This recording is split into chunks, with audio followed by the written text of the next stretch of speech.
Welcome to Dragonheart. Plenty to talk about this week. Two tasty games to talk about. We've got loads to talk about. We've got season tickets absolutely flying out through the door, aren't they, Mark? Oh, incredible, isn't it, really? Yeah. And we'll also hear of your escapades at Tamworth, because you were actually a fan for the first time in a couple of years, and boy, were you a fan! Yes. Well, maybe the analysis for the Tamworth game for me may be a bit fuzzy. Let's just say that. But yeah, welcome to Dragonheart.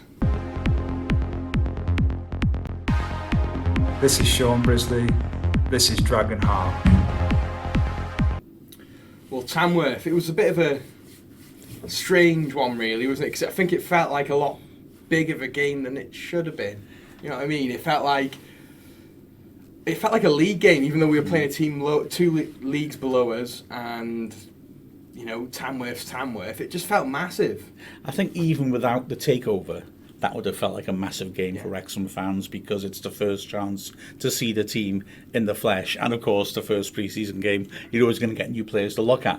But with the excitement of the takeover, with the excitement of so many things all fitting together, the new kit, the sponsorship deals and everything like that, plus that first match after lockdown, it was huge, wasn't it? It just felt huge. In fact, if I could be honest with you, I actually thought there might be more Wrexham fans there, and there was a terrific amount there. I think about 1,000. There was a lot. There was a lot, and it felt like a big game, because like any good away day, it starts off at Spoons early in the morning. Me and my brother went down there, had a look, and we thought there'd be no Wrexham fans in there. You know, it's not that big of a game. We went there, the whole pub was packed full of Wrexham fans drinking at a very early time in the morning. It was really impressive, really, to me. It's shown how desperate people are for things to get back to normal. So I think that's another big thing, like you said. It shows that people just want a good day out as well, and just feel like the pandemic's just over and done with. Even though I know it's not, I was quite careful, like the test before and after going, so I was fine. But it was a day of real mixed emotions, really. Yeah. Because it was a bit strange, like getting on the train and you know, having to put the masks on. As soon as you hit the border at England, people were just coming on the train without masks, and it felt a bit. I felt a bit like, we shouldn't be doing this sort of thing. Yeah. I felt the same way, actually, arriving at the ground. Just to hit me that nobody is wearing a mask here at all, and it was so alien compared to what we're used to. But on the train as well, I mean, how crowded was it? Did that feel comfortable, or was that?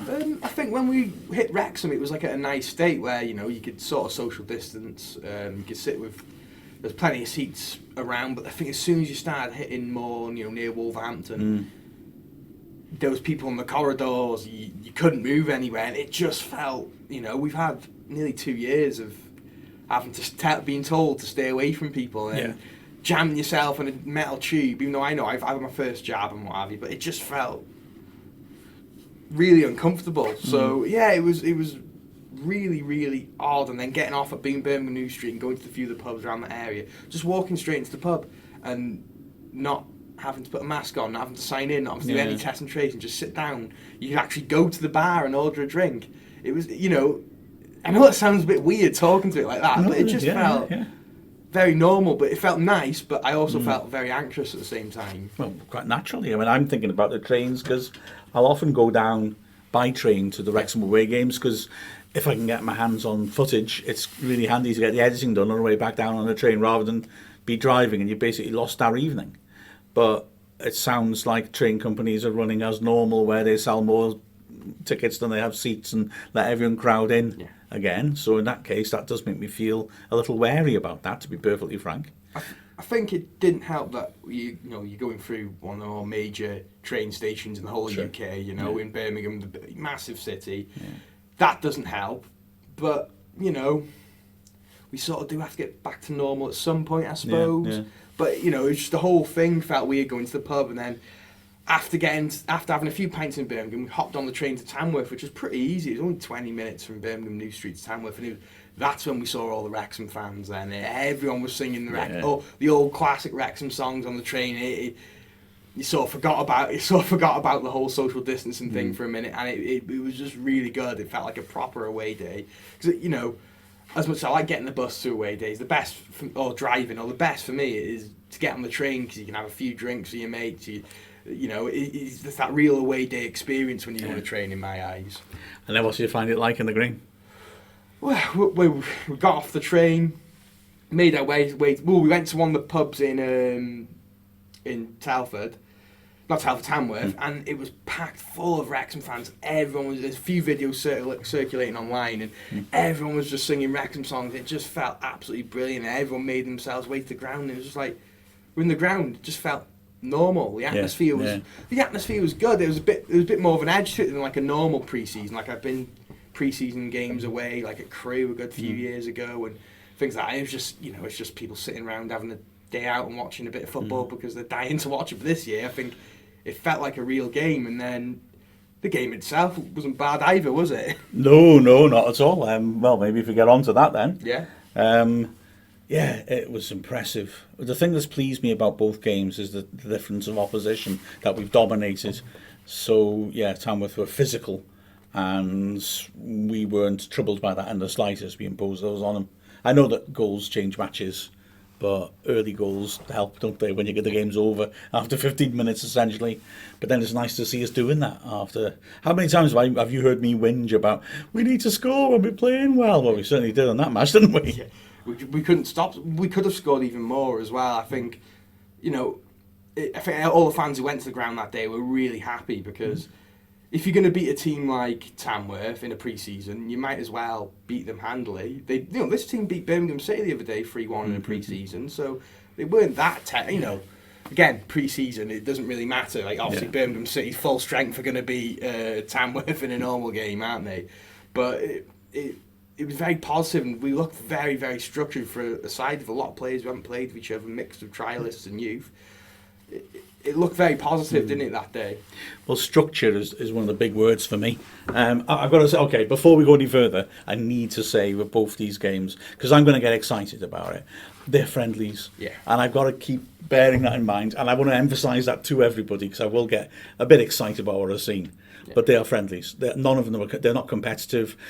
You see teams sometimes in friendlies, they look great, and then in the real thing, they're not. So I have to keep bearing that in mind. But having said that, yeah, I was really pleased, like you say, structure.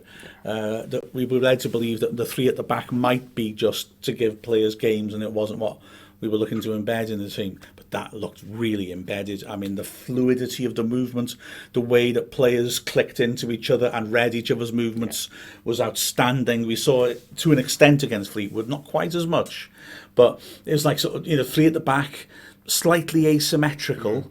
And I just loved how when we made substitutions, there was absolutely no change in our flow, which you usually get, don't you? Yeah. Because the players really looked like they'd spent a hell of a long time in that training ground, working on it and making that system work.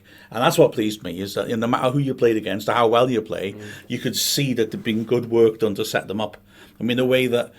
All right, so the right wing back was fascinating, wasn't it? Because Tyler French was almost like a wide target man, just lurking on the corner of Tamworth's box half the time. And he was excellent, and you sort of think, oh, okay, he really is useful in that sense. And yet, we've got Rhys Johnson. But then when we used Rhys Johnson, the balance was still the same, and we were able to use a ball-playing centre-back to come out and occupy the space that wing-back had taken, because they'd gone so far up and dragged players back with them. Cleworth can walk into midfield and do whatever he wants, and in the end, of course, he did do whatever he wants. That assist for Angus's goal was outrageous. Oh, yeah. It was something special, wasn't it, to be fair. And another player, Angus, he looked excellent, didn't he? Against his old club as well. Yeah. Against his old club, There wasn't really a bad player on the pitch, I don't think.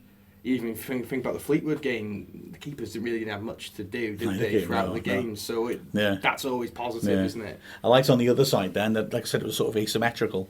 Yeah. So you had Green, who was actually a little more reserved going forwards, but was coming inside to do it as well. So you had French going around the outside as a wing back, and then on the other flank it was different. It was Green still coming forwards, coming inside and joining up play and giving scope for other players to come around the outside of him. And I just like that shape It was just interesting to look at. Jordan Davis would then drop into the space Green had left or created, and then he could play diagonals across the French, and there was a very coherent feel. Yeah. And then when changes were made, when Marsh Brown came on for Green, he operated in the same way. Those same shapes were fine when we were bringing on the trialist, the second midfield trialist, who was very impressive. Yeah. He slotted into that Jordan Davis role. Yeah. Everything was really nice. And then, of course, on top of everything, we got to see Paul Mullen playing for Wrexham for the first time. Woof. He really shouldn't be playing at our level, should he? No, I know, absolutely not. I know it sounds bad, and Wrexham are a club of the stature. It could be a Paul Mullen club. You know what I mean? I'm not saying that. I'm not saying that all, but gee, God, he looked good at this level, didn't he? You know, and even the Fleetwood, which we will get on to later, he just looks at another level. Very, as you said on commentary, very Trundle-esque, isn't he? Yeah. He's just got. But I think the bottom line is he does just look to be too good for the National League. I mean, the way he was certainly treating those defenders, he can beat people, he can shoot with either foot, he's creative, those little dinked chips he puts in to the far post is asking to be headed in. Oof, he looks very, very good. There's not much he can't do. He can hold the ball up well as well, can he? He's the complete package. I am very, very excited. I was surprised in the Feedless and Devotion podcast. Hi, guys. They're the Cambridge fan on, sort of talking about, but he needs good players to set him up like he's some sort of goal poacher. And I was really surprised to hear that, because when I looked at the videos of his goals for Cambridge, I thought he was anything but that. And what I've seen in these two games, I think backs me up, because he wants to drop off and run at people, get down the channels, cut inside, get into a shooting position. He wants to hit it from the edge of the area. He does get into the 6-yard box as well, as he showed with his goal at Fleetwood, if it was his goal. But he's far more than just a penalty area poacher. I mean, goodness me, I think anyone looking at him who thinks that, I'm not looking very hard. I don't think. Well, a lot of Cambridge fans, I think maybe because they're a bit bitter, because their best player have left, have said, it was Houlihan who did all the work for him last season. You know what I mean? But he's with us now, unfortunately. So, fortunately for us, but unfortunately for them. A lot of his goals, he's picking the ball 25 yards out. So, frankly, Houlihan might be doing some good work. But if you're able to just drop him off 25 yards out from goal, let him do his business. Maybe we could sign him as well. Well, if he fancies a proper club, I'm sure, yeah. Might get a place on the bench. Yep, yeah, of course. At this rate, maybe Messi can get a nice place on the bench as well. Yeah, I think he's He'd be touching that first team. We're not looking for old players, are we? No. I think we're looking to move forwards. We've got enough experience. Anyway, after this, we're going to be talking a little bit more about the Fleetwood game. I'm John Ponticelli, and you're listening to the Dragonheart radio show. Well, Tuesday afternoon, we made the long, treacherous journey to Fleetwood. These Lancastrians with their roadblocks, waving their pitchforks. Oh yeah, it was. It looked like a nice little town, to be fair. But we went to that training facility, which I was really impressed with. Yeah, it's lovely, isn't it? It's definitely something I think Wrexham should be aiming for, a facility like that in the future. That was really impressive, and fair play to all the Fleetwood lot. Really hospitable towards us, even though we invaded their gantry without asking. That was great fun. I enjoyed that. we just scaled up there. We had the cameras, and they looked a bit confused. Like, who are these guys recording and commentating on the match? But fair play to them. They were really nice, weren't they? Those two analyst guys who let us stay up there. Fair play. They brought us a team sheet as well. Yeah. So that was good of them. It was a proper professional job by them, wasn't it? But I just saw that scaffolding and I thought, well, Ryan Reynolds does play Spider-Man, doesn't he? I better climb up it. That is right, isn't it? Yeah.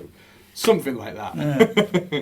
But in fact, Fleetwood announced just before the game that fans could go and watch. I think that was a sensible thing to say at that point, because I think they wanted to keep it as low-key as possible. I don't think they realised what they were doing. I just don't think there was communication. Yeah, to an extent. I think they were also looking at that facility as well. probably wouldn't want 400 Wrexham fans definitely not rocking up and singing songs and causing carnage. So I think it was just like about an hour or two before the game. Oh yeah, you can come down fair enough. And there was a few Wrexham fans there as well, wasn't there? Yeah, there were a few fair play. So Yeah. yeah, absolutely. Absolute hardcore. Yeah, and they were rewarded for the performance, weren't they? Yeah, for me, much better performance than Tamworth. We looked absolutely excellent from the minute. We just went at them straight away, and I think it's the nucleus of the side is what every Wrexham fan wants to see: entertaining football and a good defensive structure as well. You look over the players they're bringing in, pretty experienced, strong. I think if we brought in 5, and they're all about 6 foot. Maybe the one exception's Mullen, I'm not sure, but then he's very strong and generally quick as well. And you know, the interesting profile for what you want to see in a team. Yeah. I was very interested listening to Steve Parkin afterwards as well, because I thought that one thing we noticed a lot in that game was their discipline in terms of the defensive line, trying to keep it quite high, and the energy pressuring the ball. And I think maybe quite obvious certain triggers as when to go, so they were pressing intelligently in an organised manner. And then afterwards, Parkin said, I was a bit unhappy that sometimes we dropped too deep, which firstly revealed that, yes, that's exactly what they're doing. Yeah. They are trying to play with a high line. And secondly, I like that high standards, you know. They did it so well, but he's only picking up on the things, the occasions where they didn't, to keep it even getting better and better and better. Well, we for him to be complaining after beating it, and I've got to say, Fleetwood looked like a really nice tidy. There's a lot of youth players and some first team players, but they look like a really nice little tidy. They properly tried to play football compared to like Tamworth, who are a bit more direct and maybe trying to get in our face a little bit more. Fleetwood were passing it around the back, and you could tell they were it was an academy sort of game, wasn't it, for them? They were trying something, resetting, passing around the back, and we just trumped them in pretty much physicality, in experience, passing the ball. We looked better when we were on the ball, we were threatening. And Jordan Davis's corners were excellent, weren't they, in the first half? And even one of the Fleetwood analysing guys, they were like, he looks good, weren't they? Yeah, exactly. No, they're not wrong. Yeah. I mean, it comes back to what I said before when we were talking about Tamworth as well, I think. Two very different types of opponents, and the fact that we dominated both pleases me. If you really, really pushed me, and I'm reluctant to answer this question, but if you really pushed me about who I think were the better side to beat, I think I'd go Tamworth, for the simple reason that their style of play and their physicality is what we will come up against in the National League more than the Fleetwood side. The Fleetwood side had a lot of very good players, and a couple of them I looked at and thought, would they be interested? Especially a trialist, yeah. Yeah, that guy was good, wasn't he? Yeah. But like you say, there's 3 or 4 first-team players coming back from injury or just not involved next weekend, and then the rest are academy players. Technical, yes, but we'd probably. We ought to dominate them physically, and the fact that they play football rather than get physical does allow us to play as well. We can try and bypass the press. It's all good practice. It's all different types of football, but I think in some ways the fact we can dominate Tamworth makes me feel more positive about the National League season, if you like. I agree to an extent, but you got to remember, your direct teams in the National League are going to be better than Tamworth. Oh, absolutely. So, I like the fact that we dominated. Yeah, exactly. We dominated both two very different types of sides. But, we've got some good footballing teams. Like Notts County outplayed us football-wise in that second game, didn't they? The first half of the second game last season. And Stockport are going to be looking to play football this year, aren't they? Rather than just clogging it up. But as you said, it was really pleasing because we are going to be playing someone like Kings Lynn, who's just going to lump it over to Gold Mateo, and he's just going to hold it up. And those teams are just as hard, if not harder, to play than the footballing teams sometimes. Very pleasing that we've beat both. Yeah. Oh, I was very, very happy with it. Talking to Gary Hyde, Jake Hyde, after the game, it was quite pleasing because he agreed when we were talking about combinations that Mullin, as I said, is a player who seems to want to go down the channels a bit more. Hyde's basically saying, not interested in going down the channels. Yeah. I just want to be in the penalty area and get on the end of stuff. And they clicked straight away. And yes, as you say, Angus looks really sharp. Yeah. For me, sharper than when he came in for us last season, because he was lacking match fitness.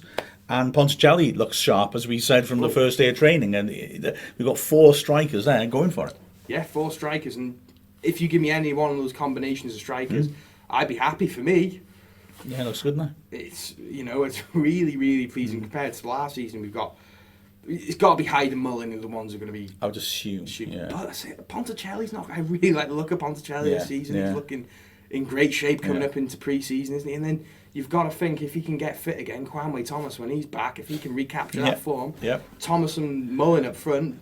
That's a tasty strike force as well. Yeah, absolutely. We got a few options. It's nice to see, isn't it? Really? Yeah. I don't know. And Bickerstaff, of course, I assume probably go on loan this season. Maybe not this case of Cleworth, having seen him in these 2 games. But we clearly going to have to stock up his centre backs, aren't we? Well, I think we would be silly to get rid of Cleworth now because you were saying on the last podcast, well, why don't we loan him out to a team in our league? And like, if he's good enough, then he's good enough to play for us. And I think he's looked really interesting. I think all the 3 young lads who come on Fleetwood looked well. I think Lennon looked like he looked like the real deal as well. But again, it sounds like we're getting really, really excited because we could stroll up to the Oval game and lose 2-0. But it's just such an exciting time. I've never been so excited going into pre-season than this year. Can I just apologise when you're watching the video version of this, because I can't leave the outside of my nose alone, and the reason is Fleetwood, because we went up on top of that blinking gantry, and of course, with the sea wind blowing in, it didn't feel terribly warm up there, to be honest. But the moment I got down to ground level, I thought, I feel sunburnt. Yeah. I was sunburnt. I'm really sunburnt. And my nose has started flaking just now. Just now we're starting to do this. So I do apologise, everyone, but every time I speak, I can see... Oh, we don't want to know what I can see, but... A nice Fleetwood tan. A Fleetwood tan. Yeah. That's right. What a band they were. But yeah, it was a really, really enjoyable game to cover. I enjoyed doing the camera work, and I don't usually remember the games when I do the cam work, so I'm usually quite stressed. Yeah. Doing it, but because it was a friendly, I could chill out a little more and still watch the game, and I think it helped having your commentary to listen to as well to take things in. Yeah, a really impressive display, and let's hope it's signs of things to come this season. Well, absolutely, and. Certainly a lot of people seem to think that way because there's a lot of demand to watch us play, isn't there? Yeah, there's a lot of demand to watch us play, and so after this we're going to be talking about the season ticket situation. I'm Jake Hyde and this is Dragonheart. So it's Wednesday morning at the racecourse and something pretty phenomenal is happening. Season ticket fever, can you believe it? Little old Wrexham with people clamouring to get to see us. We've already had, of course, the season ticket renewals, and now it's a chance for people without season tickets to secure their seat for what should be an exciting campaign. And goodness me, they're coming in big, big numbers. I think it's... Pardon?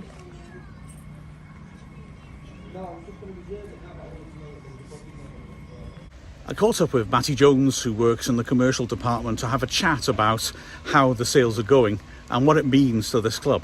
Matty, it's going fantastically well, this, isn't it? Yeah, it's absolutely superb for the club, you know. In terms of home and away shirts sold, we're looking at record numbers, so yeah, it's really good.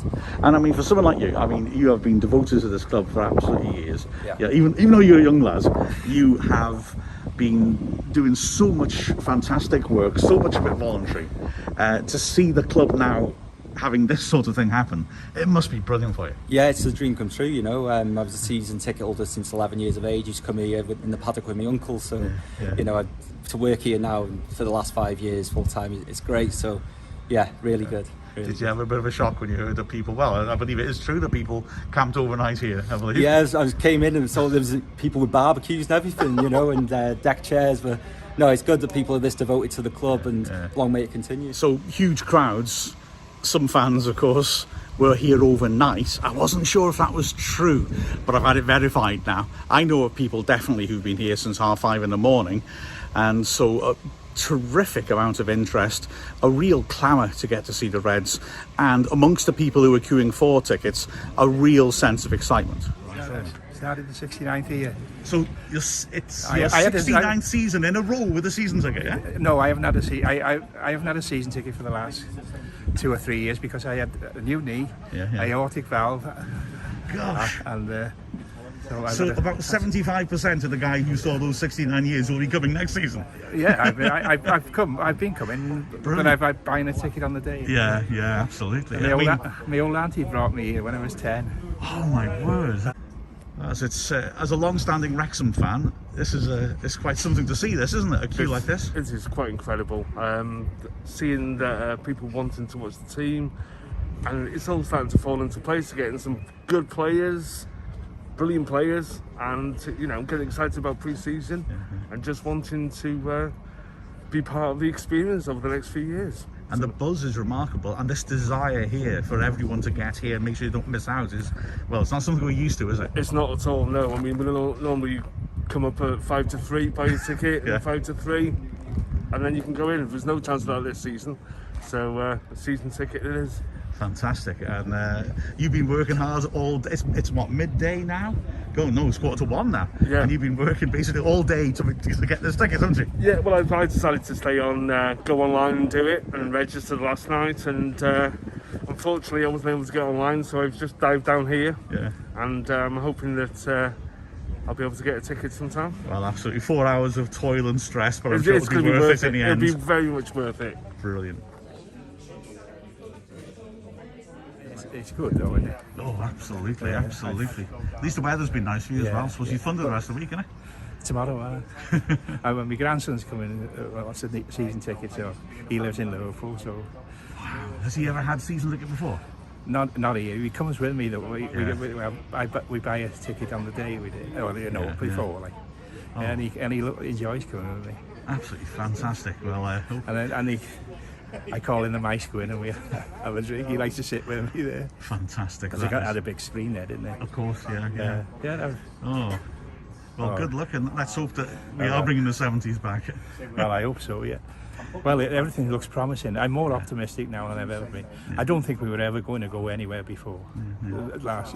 At least I'm open to see a good game of football, not like this, watching the ball in the air, because that's all it was. All it was. It's an historic level of interest, and fascinating as well to hear fans remembering the good old days of the 1970s, the peak years of Wrexham Football Club, and how the buzz around here at the moment is really reminiscent of that. Well, to see the change in the ground and these queues. But the thing is, like in the 70s, it was like this. When John Neely was here, that was the best manager we ever had. Yeah. So this must feel, like you say, like I was similar. just saying now, yeah, unbelievable. Fantastic. So the ground is a buzz, as you can see behind me. There's lots of work going on as well, refurbishment, rebuilding, redesigning. This club has become something exciting, and it's just almost beyond belief. What a fantastic way to start off the season, and we've not even kicked a ball yet, but if you were successful getting a season ticket, then all I can say is welcome to the club, welcome to the gang, and we're going to have an adventure together. Well, it's even shocked me this season that how fast the season tickets have flown out, and the demand is really, really high. I knew it'd be high, but the amount we've sold so far, it's pretty mad, isn't it, let's say? Oh, it's fantastic, isn't it? I mean, when you think about the club wanting to be sustainable, so it's not just rich people come in, put money in, we do well, they get bored, we go pop. Yeah. It's just wonderful to see straight away the effects of that. I mean, gosh, to put the season tickets out to general sale and then have to stop a day later because we're selling too many, essentially. that's quite something, isn't it? Wow. It's really, really impressive. I'm not sure there's been many conference side that's ever happened to, surely. Well, Ollie Williams has asked me to look into whether this is the most season tickets ever sold already by a non-league team. I strongly think the answer is yes. Maybe Luton, would they be? Possibly, yeah. But he's asked the National League if they are aware, and they said they're not aware of any higher. So, yeah, I had to look at that.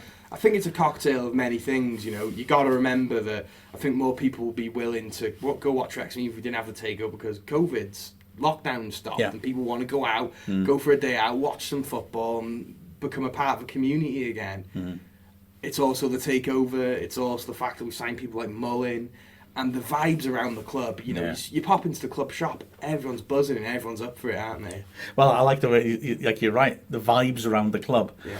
When I was recording that piece we just heard about the season tickets, the number of people talking about it feeling like the good days coming back, the number of people who were referencing the 1970s was really exciting. You know, older fans who remember when we were good and feel that this is it again. And then just the fact, you know, there was a chap who was buying 10 tickets, five adults and 5 kids. Oh, it's amazing. You know, and there were a lot of people getting multiple tickets as well. You know, the groups, families, bunches of mates coming back, Wrexham becoming central to the sort of community of the town every other Saturday. Fantastic. But it's just a shame we've been. I think Wrexham's football club has always been in the pinnacle part of the town. If you look around Wrexham's history, when the football club's doing well, the town's doing well, and when the town's doing well, the brewery's doing well. It's just, you know, especially after a pandemic, it's just nice to have these Hollywood saviours, isn't it? It is quite good, isn't Yeah. it? You wouldn't have thought, you know, to get this sort of buzz where, let's be honest, another push factor to make people buy tickets is the fear of missing out. Yeah. And we don't associate that with Wrexham. Oh, if I don't get a season ticket, I might not see them, you know? Oh, it's incredible, isn't it? You know, it's like we're going to have packed house to watch Bournemouth at home and places like that. And just imagine when we creep up, well, if and when we creep up the leagues and we get, you know, Bolton Wanderers, Portsmouth, you know, maybe Preston or Sunderland at home, you know, that with a cop. It's just going to be bouncing. I was just going to say that illustrates why you need a new stand, in that if we're able to sell a lot of tickets like this, then if we're going to have a proper away end in the Football League, we've got to have more capacity. We just got to, haven't we? Otherwise, we can't make that killing. I was talking to my lad the other day. He bought 6 season tickets, by the way. Not just for himself. But, you know, I was saying to him, he was saying that it could be tricky, even if you're a member and a season ticket holder, to get away tickets this season if we're travelling in numbers. And I'm not so worried by that, because I was saying that, you picture like Chester, when we play there, we get the away end and then we get a half at the stand. But clubs are not, I was going to say clubs aren't stupid, actually some are, to be fair, but generally they're not when it comes to money, and they will want to take advantage. If a lot of us are going to come, never mind that we might have an advantage in terms of atmosphere, they want our cash. So there were sometimes, I remember going to Chester games, and we've been given half the ground. We've been given all that stand down the side as well, because we're the ones who are going to come and fill her out, and they weren't. Not trying to have a pop at Chester, but, you know, they're not daft. I remember Telford on Boxing Day, the 98-point season, we pretty much filled three sides of the pitch. These conference teams are not going to they're not going to say no to the Wrexham fans coming. If they think Wrexham fans are going to be 2,000, they're just going to give us the allocation, aren't they? And beyond Stockport, I mean, are there any clubs where there's liable to be trouble? A lot of these games might well just be not particularly segregated. Yeah. Possibly, you know. My equivalent of that, I guess, is the first promotion I saw was the 92-93 season. We played at Rochdale, and there were just so many Wrexham fans there, and I can't remember what there was an estimation, I seem to remember, that it was about 2/3 of the crowd were Wrexham. It was like sort of 3,000 attendance, 2,000 Wrexham, and it was really weird as well, because obviously we're going from promotion, you can't afford to slip up, and a couple of our players missed. Oh no, they were supposed to be joining the bus, and I can't remember what happened exactly, the car broke down or something, but they failed to turn up. Mike Lake, who was our sort of star midfielder, and I think it was John Paskin was the other one, who was a usual third choice striker, but I think one of the strikers was injured and he was going to start. So we played Stephen Pugh. He was a young lad. I don't know if it was his first game, definitely his first start, and he was sensational. He was absolutely sensational. And weirdly, sitting behind me was Bob Stokoe, legendary old manager, won the FA Cup in the 70s with Sunderland, I want to say Sunderland. And he was scouting. And he was there chatting to all the Wrexham fans, saying, this lad's sensational. He's wonderful. But the poor lads, he played, I mean, he's fourth choice. And don't think would have been thrown in under normal circumstances. We had Mark Taylor as well as a winger who could play up front, so he wasn't likely to get many games, but they put him in for the Welsh Cup semi-final, and he got a really bad leg break, had to be taken off, and he never really came back again, sadly. It was a pity because he was... I just remember he didn't score, but he took him apart. He was just running down the channels, and he was too quick for the defenders. But the poor lad has picked up a horrible injury that set him back permanently, I suppose. Those are cheerful notes to... So buy a season ticket, everyone. It's just me and you the other day when we finished the day at work, of course, we watched the highlights of the 02-03 final game of the season at home against Cambridge. Yeah. And looking at the crowd and the packed Cop, and you would have told me 2 years ago, 1 or 2 years ago, these days will happen again. I would have think, yeah, maybe. But now it's this season it's going to be a strong possibility that we're going to have crowds like that, aren't we? Well, if we've got 5,200 season tickets already sold, and other people want tickets, straight away we're guaranteed something, aren't we, I suppose? So they will go back on sale again. Yeah. They just paused it for now because I think they just need to make sure there's no scope for any mix-ups, is there, really? Because everyone with the Rex Rent stand tickets got to be accommodated on the sides. They don't want to go on too long and then accidentally sell too many tickets and find they can't accommodate them all. So I think they're just going to do a bit of maths and then they'll start selling again. I assume they may deliberately not try and sell the whole capacity. I don't think they'd sell the whole capacity, but I think they could get 6,000. You need some spare tickets for, well, if the away team bring a lot in a cup tie. Oh, so just seeing tickets on cover cup ties, ignore me. But also, we have to be able to allow people who can't afford to get a season ticket to have a chance to buy tickets on a one-off basis. That the big clubs tend to work on the basis that you do that as well, because that means you don't have the same people every game, because you won't have any new people coming into the shop. Yeah. Because if everyone's the same people, then your shop's not going to sell much. But it's just incredible we're talking in these terms, whereas normally we're just desperate to have someone turn up. We're going to want to attract the people from, Bangor, Carnarvon, all that part of Wales. I got a few friends who are avid Aston Villa fans, North Wales Lions, shout out to them. They're all coming. They got friends from Birmingham. They're all coming to watch Wrexham this season. Yeah. They've all said, we're going to go to a few games when Villa are playing away. I know people who support Liverpool who are saying, I'm a Liverpool fan, but I sort of want to be a part of this. Yeah. I'm going to come watch Wrexham this season. It's just... Oh, it's spine-tingling, isn't it? It's terrific. After all these years of hard-fought seasons and some terrible seasons in the conference, some absolutely fantastic seasons but ended up in bone-crushing disappointment, it's nice now that things seem on the up. Oh, 100%. It's brilliant, isn't it? Yeah, so after this we're going to talk about a little bit more of a sombre topic. Yeah.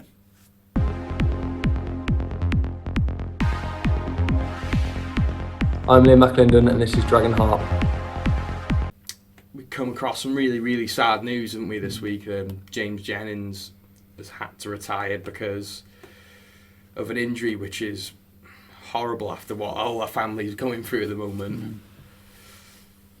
Well, yeah, exactly. And it's just such a shame that this knee injury's got the better of him. Top class player, smashing bloke, a player who should be playing in the Football League.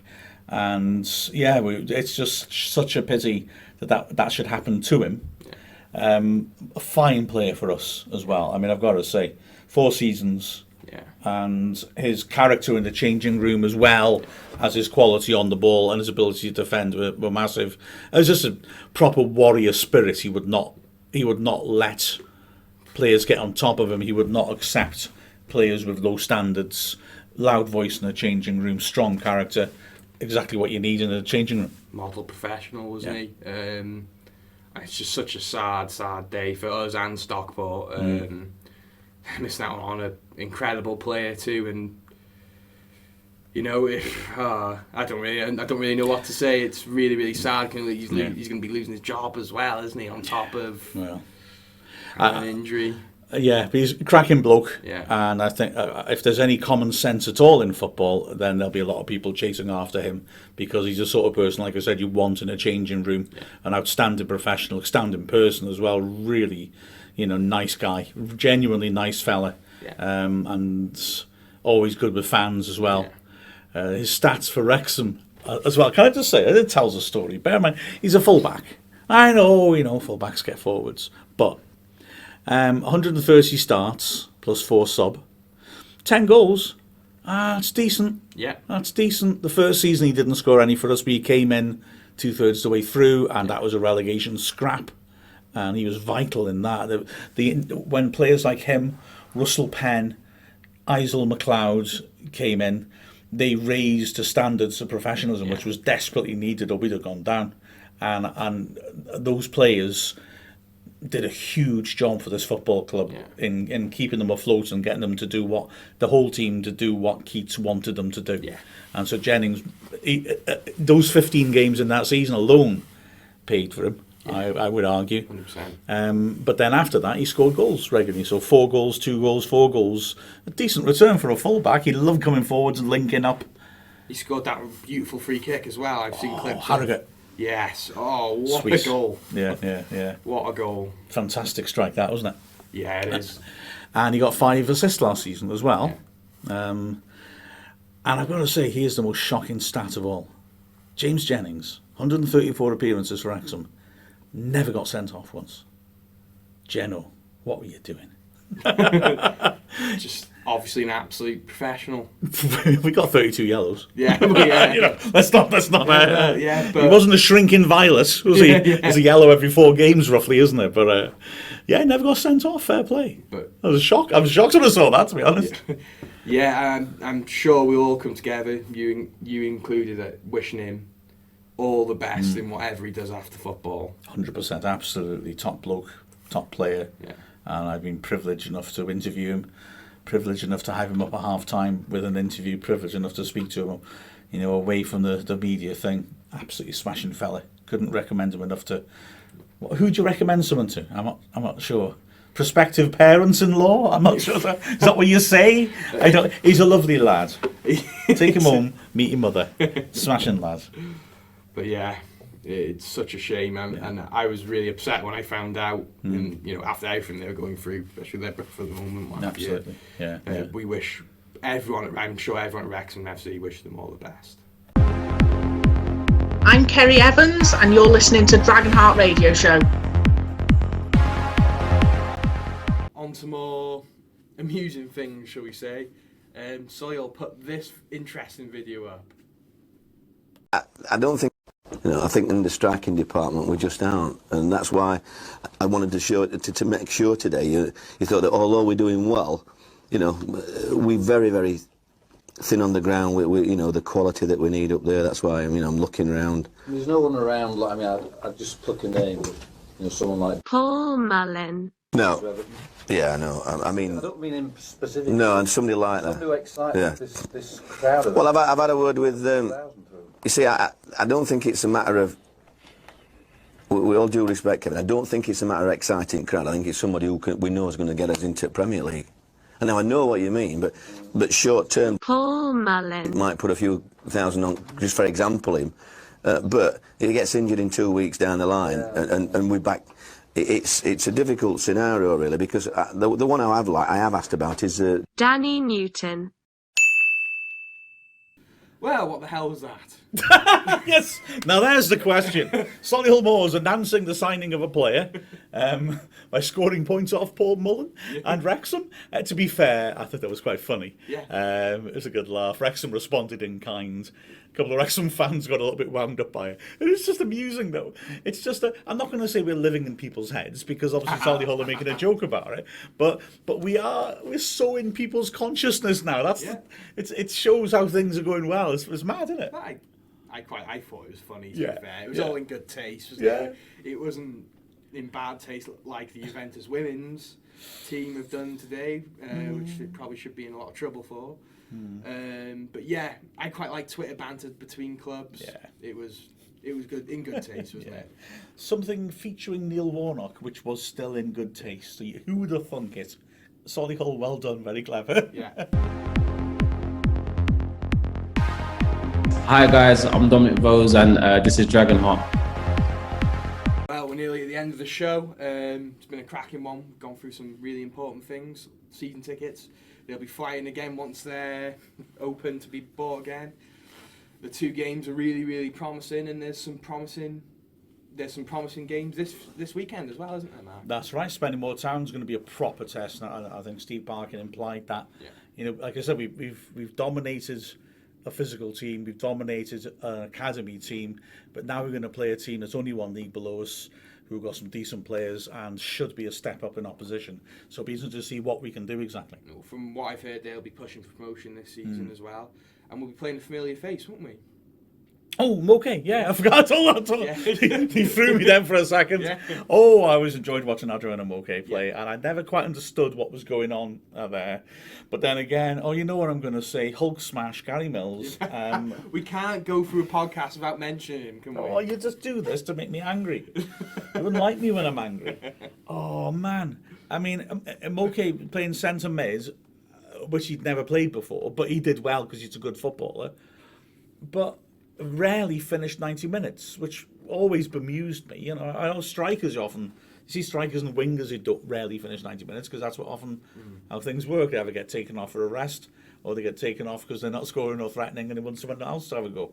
But centre mids, generally that doesn't happen to. We constantly kept bringing him off, and I didn't know if it was his fitness or something. He didn't seem to have a problem with fitness. He was a cracking player, Moke, really energetic, quick, good technical player. Oh, I mean, but so of course we released him at the end of the season, didn't we? Yes. Of course we was. That makes sense, doesn't it? Doesn't it? Yeah, But, yeah. We brought exactly. Sean Harrod in. Not Sean Harrod. What was that? Tyler Harvey instead. Tyler Harvey replaced him. Are you going Spennymoor? No. No, I Sorry. I won't be out. It's that bit stretched too far. Well, I'm not, because I'm going the next day to the women's game, which is an historic occasion, isn't it? Yeah.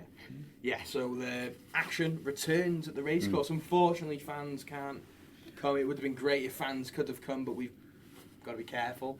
But yeah, action at the racecourse. The women's team are flying at the moment. They've just come off 11-0 win, wasn't it? So yeah. But they're playing a team that beat them in the friendly a couple of weeks ago, 1-0. So that should be quite an interesting test for them. Because fans can come, can't they? But only by invitation. Right. So the key thing is it's one of our test events to hopefully ensure we're allowed unrestricted attendance on the first game of the season. Although the announcement that we're now as a threat level 0 basically says we can do that, but we still need to do these test events because, well, partly, what if things get worse? Yeah. We are able then to say to the Welsh Government, but we have also done a socially distanced test event, which will be this game, the women's game. So we are capable of continuing to take crowds because we've shown that we can do this. So it's very important for the club from that point of view, but it's an invitation only, isn't it? The families of the players and also the youth teams can attend, and it'll be an important test event. But there'll be full media team coverage as well, we're delighted to say, because it is a historic occasion. Yeah. First time the women's team, since it's been reorganised, has played on the racecourse, and that's fantastic, because we are doing what we should do and putting the women's team right up there with our priorities, as ours should be. Well, let's hope this is just a regular thing in the future. Yeah, I'd love that. And I'm really looking forward to covering it, really. I've not watched this women's team. Hopefully we win. I'm really excited. And to be honest with you, I've not really watched much women's football in the past as well, so it's going to be really intriguing. And let's get behind the boys and let's get behind the girls. Why not? Absolutely right. Just as I came out then, the women's Olympic final was in extra time, and I was sort of thinking, oh, we'll just knock Dragonheart on the head, heart on the head to watch the end of this. I didn't. I still turned up, but yeah, it should be good. Also, what should be good is the Dragonheart Fantasy League. Yes. Now, this was inspired by avid listener Tim Lewis, who suggested we should do it for the European Championships, and we did, and it was great fun. Particularly great fun because I won. And I don't want to mock Tim, but I did grind his nose in it by overtaking him on the semi-final day. It was beautiful work by me. But I have newfound respect, because I actually found out 2 years ago that he knows the guy who made the Batmobile for the Batman movies. And he makes in his job cool stuff for James Bond movies. like to make special effects work. So I have a huge respect for you. But I'm still going to beat you in the Dragonheart Fantasy League, because we'll do the normal, the Premier League's Fantasy League competition. We'll make our own league, and you can have the privilege, dear friend, of getting beaten by me. Are we doing it on the official? I reckon we are. I'll put on the link. I'll put a link below and the code. It's a good solid app, and yeah, it's going to be great preparation for the next maybe 6 years' time when Wrexham players are going to be allowed to be on the app. Exactly. And we'll be able to pick them. So yeah, exactly. Get involved.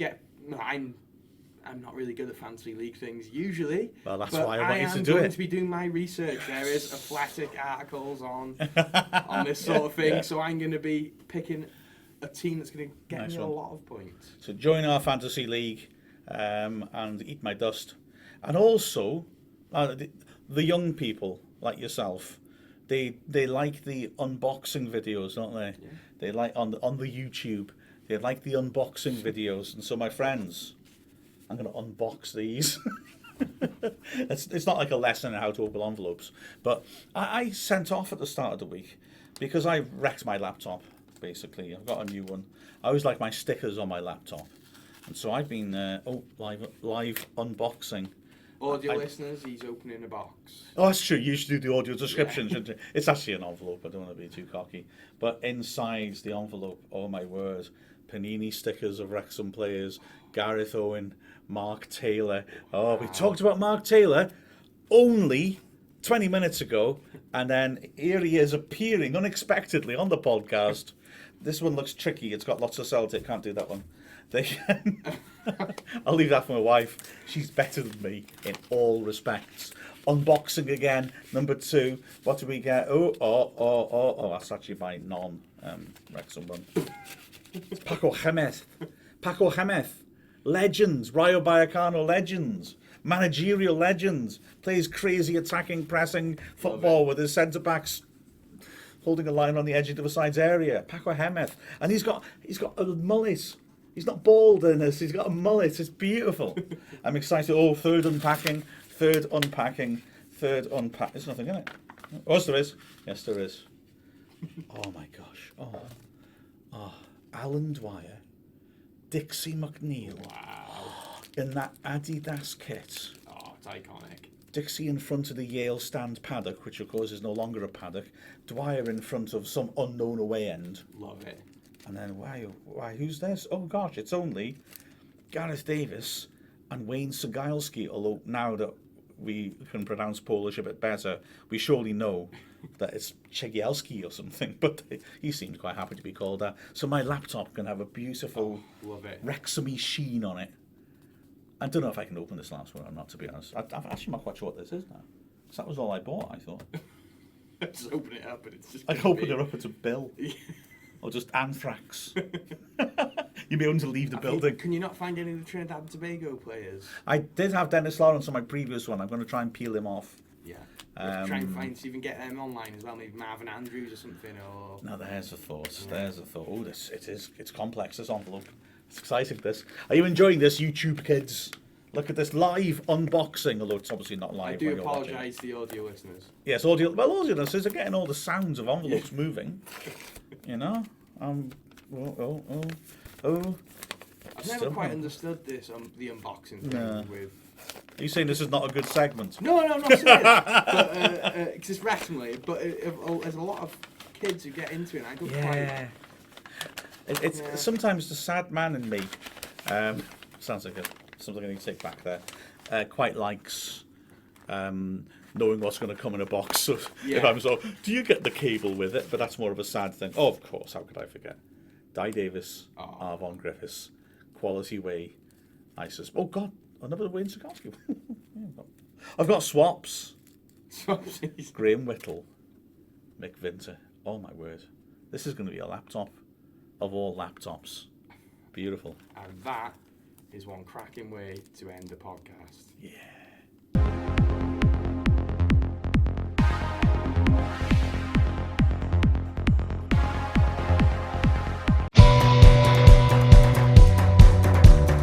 Thanks very much for watching. Please subscribe as well so you don't miss out on any of our content, and click the bell to get notifications.